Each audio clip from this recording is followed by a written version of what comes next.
സത്യം പറയാലോ, മിമിക്രി ഷോയിലെ പുരുഷൻ പെൺവേഷം കിട്ടിയ പോലത്തെ ലുക്കാണ് രേണുവിന്. ആണോ?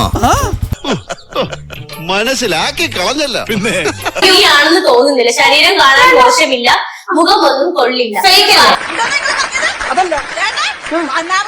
കുടുംബത്തെ പറഞ്ഞ പെണ്ണുങ്ങളായിരിക്കും അനാവശ്യം പറഞ്ഞ വരുത്തരുത്. ഇത് എനിക്ക് ഫേക്ക് ആണെന്ന് തോന്നുന്നു. പറയുന്ന ഒരാഴ്ചയെ പോലെ ഷാരൂഖ് ഖാനെ പോലെ ഇരുന്നോട്ടെ. നമ്മള് പാവങ്ങൾ, നമ്മളിങ്ങനെ ഇരുന്ന നമുക്ക് ഒരു വിഷയമില്ല.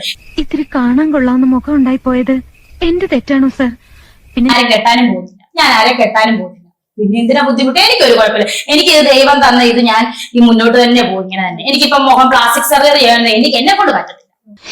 ഈശ്വരാ, പാവത്തുങ്ങൾക്ക് ഇങ്ങനെ സൗന്ദര്യം തരല്ലേ.